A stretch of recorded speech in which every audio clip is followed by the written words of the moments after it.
বন্ধুরা, আপনারা যদি বৈভব সূর্যবংশীকে ভবিষ্যতের টিম ইন্ডিয়ার একজন স্টার ক্রিকেটার মনে করে থাকেন, তাহলে মন থেকে ভিডিওটিতে একটি লাইক অবশ্যই করবেন। 153 বলে 215 রান, দ্বিতীয় বৈভবের আবির্ভাব ঘটল ক্রিকেট বিশ্বে। ছোটদের ক্রিকেটে প্রথম দ্বিশত রানের মালিক হলেন এই ক্রিকেটার। কে এই ক্রিকেটার বিস্তারিত জানাবো বন্ধুরা, তার আগে ভিডিওটি পুরো দেখার আবেদন রইল এবং চ্যানেলে নতুন এসে থাকলে চ্যানেলটিকে সাবস্ক্রাইব করবেন। রেকর্ড গড়া হলো না বৈভব সূর্যবংশীর। প্রথম ক্রিকেটার হিসেবে ছোটদের একদিনের ক্রিকেটে 200 রান করা হলো না ভারতের মাত্র 14 বছরের ব্যাটারের। তাকে হারিয়ে দিলেন দক্ষিণ আফ্রিকার জোরিক ভ্যান সালকুইক। ছোটদের একদিনের ম্যাচে প্রথম 200 রান করলেন তিনি। জিম্বাবুয়ের বিরুদ্ধে একদিনের ম্যাচে 200 রান করলেন এই অনূর্ধ্ব 19 ক্রিকেটার। ওপেন করতে নেমে 153 বলে 215 রান করেন তিনি। 19টা 4 ও 6টি ছক্কা হাঁকান তিনি। তার ব্যাটে ভর করে 385 রান করে দক্ষিণ আফ্রিকা।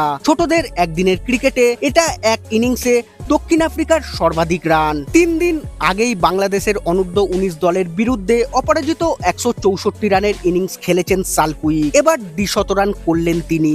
এজবাস্টনে ভারত ইংল্যান্ড টেস্ট দেখতে গিয়েছিলেন বৈভব। তার সামনে 200 রান করেছিলেন শুভমন গিল। শুভমনের সেই ইনিংস দেখে অবাক হয়েছিলেন বৈভব। তিনি জানিয়েছিলেন একদিনের ক্রিকেটে সেও 200 রানের ইনিংস খেলতে চায়, কিন্তু তার সেই স্বপ্ন এখনো পূরণ হয়নি। তার আগেই সালকুইক 200 রান পূরণ করে ফেললেন। ভারতীয় ক্রিকেটের ভবিষ্যতের তারকা ধরা হচ্ছে বৈভবকে। মাত্র 14 বছর বয়সেই ভারতীয় ক্রিকেটে নিজের জায়গা পাকা করে নিয়েছে সে। আইপিএল এ গুজরাটের বিরুদ্ধে মাত্র 35 বলে 100 রান করেছেন বৈভব। ভারতের অনূর্ধ্ব 19 দলের হয়েও ভালো খেলেছেন তিনি। ইংল্যান্ডের বিরুদ্ধে কয়েকদিন আগে 78 বলে 143 রানের ইনিংস খেলেছেন বৈভব। কিন্তু প্রথম ক্রিকেটার হিসেবে ছোটদের ক্রিকেটে তার 200 রান করার স্বপ্ন পূরণ হলো না। তাকে হারিয়ে দিলেন সালকুইক।